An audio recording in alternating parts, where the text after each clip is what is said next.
Rin sits at her desk, dreading the end of the school day. Not because she enjoys junior high or because she respects her teachers, but because she despises being forced to learn kendo. But her father demands it. He demands that she practice the way of the sword. Not just practice, excel. She's a Yamaoka. The Yamaokas come from a proud legacy, a samurai legacy. He reminds her of this every day, and every day the kids tease and humiliate her, telling her she has no business in their class, telling her she should wield a broom, not a shinai. She ignores them and tries her best. Maybe if she excels with a katana, her father will feel better. He hasn't been himself as of late, frustrated, irritable, reactive. She can't do anything right, nor can her mother. He has become very quiet and talks and argues with himself. She doesn't understand what's happening to him, but she knows he is suffering, and the last thing she wants is to add to his pain. Family is everything, and maybe one day she'll be okay with wielding a katana. Maybe she'll even enjoy it. Rin's bones feel brittle and ready to collapse under the weight of the armor. She holds her bamboo shinai up to her opponent. I want this to be over. Can't this just be over?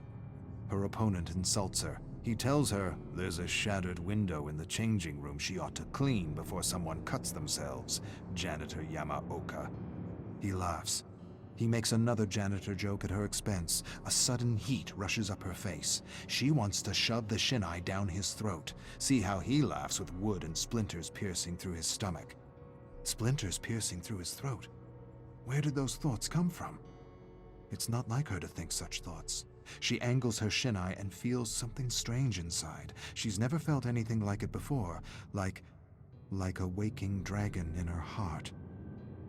She stares at her grinning opponent. Faster than thought, she lunges and strikes his head. Everyone laughs at him. His head slumps in mingled defeat and humiliation. A boy stares at her with wide, disbelieving eyes. He blinks. You might be a Yamaoka after all. She hates to admit it, but it feels good to win. No, not to win. To defeat a foe. To defeat. She doesn't understand what happened. What thing came over her to give her the strength to contend with the boy in front of her? He isn't laughing anymore. He glares at her. She beat him. Not once, not twice. Thrice. The boys continue to stare at her open-mouthed. Something is changing in Janitor Yamaoka. They know it. She knows it. She feels the waking dragon in her heart. It's the closest she's ever felt to being a fighter, a warrior, a Yamaoka. And she likes it. Likes being treated with respect. Likes being taken seriously.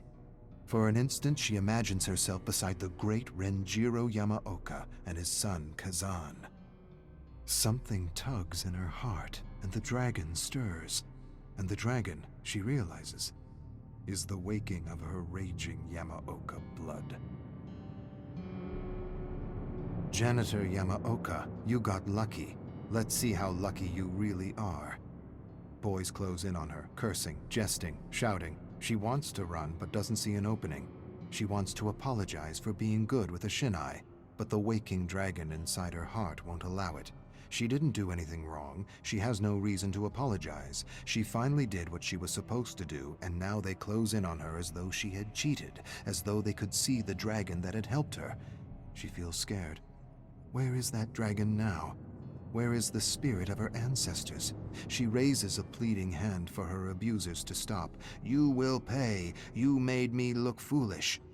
For a moment, there is an opening between two boys, and there's no hesitation, only action. She charges through and storms across the schoolyard with a group of angry boys in pursuit. She quickly ducks behind a garbage bin and watches the boys run past her. One stops, turns towards the bins, narrows his gaze. She holds her breath. She can hear her heart pounding in her head. Why hide? You are better than these peasants. Stand and show them who you are. But she does not reveal herself. She hides and wishes that waking dragon to go back to sleep. Rin emerges from hiding and begins her long walk home. The dragon in her heart admonishes her for hiding, tells her she is more than her tormentors and should never cower before bullies and abusers. She's not sure what she should have done or what she should think.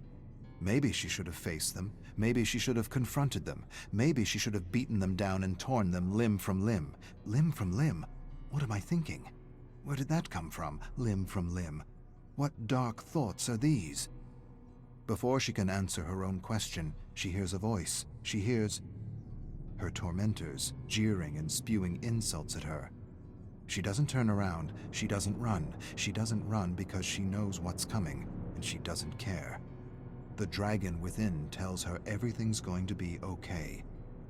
The boys throw garbage at her, call her Janitor Yamaoka, Janitor Yamaoka, Janitor Yamaoka. She knows what's next. She sees it in her mind's eye like samurai of old. They'll push her down, surround her, punch and kick her, but this time she won't let the pain defeat her. She won't let the fear paralyze her. She'll use the fear and the pain to feed the dragon. Today her bullies will feel teeth and claws. They will feel her wrath, and they will learn she is a Yamaoka.